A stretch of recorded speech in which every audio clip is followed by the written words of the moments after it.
Bom dia, galera, paz seja com todos. Hoje pela manhã eu acordei, tive um tempo de leitura bíblica e eu li um texto que falou muito comigo.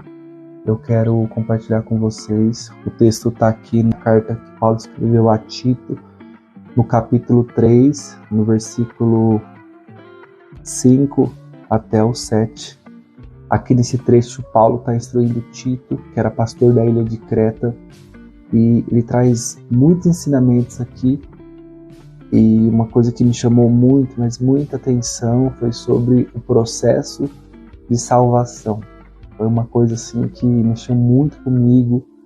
Meu coração ficou muito incendiado porque existem alguns textos que são complexos até demais, mas existem textos que são assim de fácil compreensão e muito claro ao ler. E aqui o texto diz assim: Ele nos salvou não porque tivéssemos feito algo justo, mas por causa da sua misericórdia. Na hora que eu li esse trecho, o Senhor me fez lembrar que tudo que Ele faz não é porque o Senhor Ele viu algo de bom em nós, mas foi porque Ele é totalmente bom. Que Deus olhou para nós e falou: olha, eu vou salvar não porque eles fizeram algo bom, algo justo, algo prazeroso, mas por causa da minha misericórdia. E aqui eu coloquei como primeiro passo quando Deus nos salva. Ele nos salva porque Ele é misericordioso. Ele continua o versículo 5 e diz: Ele nos lavou para remover nossos pecados, nos fez nascer de novo. Olha só, a Bíblia diz que Ele nos lavou, ou seja, Ele nos limpou de todo o pecado que nós carregávamos. Aqui nós não nos tornamos impecável, porque esse é um atributo de Deus, a impecabilidade. Deus não peca, Deus é santo. Nós pecamos e nós já nascemos com a única coisa que nós podemos herdar, que é hereditário, o pecado de Adão. E aqui Ele não somente remove o nosso pecado, mas Ele nos traz consciência dos nossos pecados. E após isso, a Bíblia diz que Ele nos faz nascer de novo. Então esse é mais um processo que acontece conosco.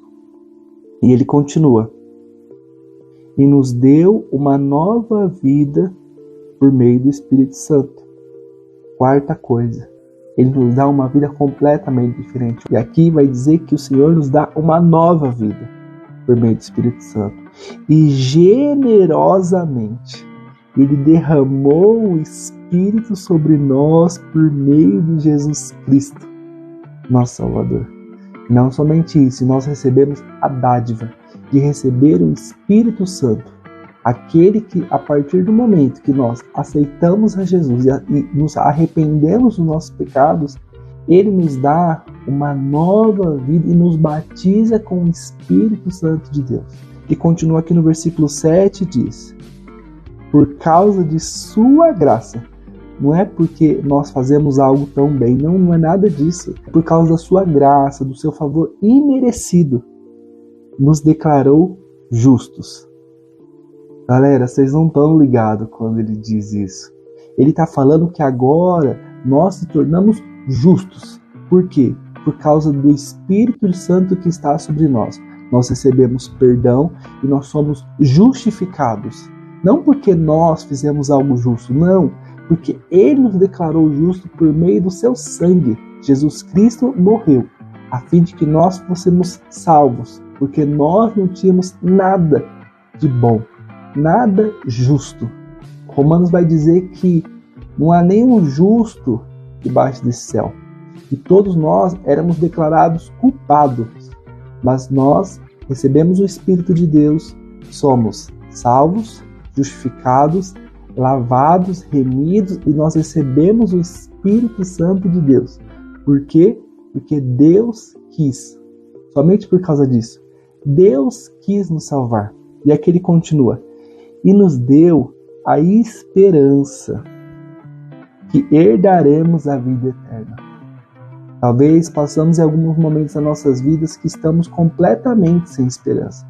Mas a Bíblia diz que quando acontece todo esse processo, Essa é uma certeza, essa é uma esperança que nós podemos ter no Deus que não mente, que nós herdaremos a vida eterna.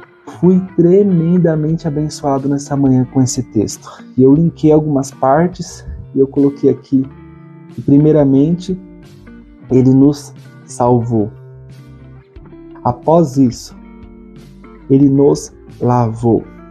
Ele removeu os nossos pecados, nos fez nascer de novo, nos deu uma nova vida por meio do Espírito, derramou o Espírito sobre nós, nos declarou justo e nos deu a esperança de que nós herdaremos a vida eterna.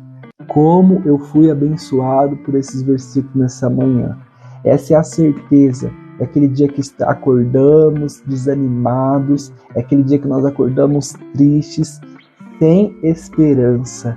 E aqui o apóstolo Paulo, com a sua pena, inspirado pelo Espírito de Deus, ele declarou que essa é a nossa esperança, que nós podemos acreditar, que nós podemos depositar todas as nossas esperanças em Deus. E de fato, que se nós se arrependermos dos nossos pecados, colocarmos o nosso coração diante de Deus, nós seremos satisfeitos, nós seremos saciados. Talvez nós podemos ser desacreditados, recebermos muitas propostas humanas, mas as propostas de Deus, as promessas de Deus, elas não falham, elas são confiáveis. E o Deus que não mente, em tempo oportuno, cumprirá sobre nossas vidas tudo aquilo que Ele prometeu. Não somente aqui nas coisas que são terrenas, mas também nas coisas celestiais. E nós podemos confiar e ficarmos tranquilos que Deus, o Todo-Poderoso, cumprirá a promessa que nós herdaremos o reino dos céus. E podemos derramar sobre Ele a nossa esperança, porque Ele é fiel e justo para fazer infinitamente mais do que nós pedimos ou pensamos. E que Deus abençoe seu dia.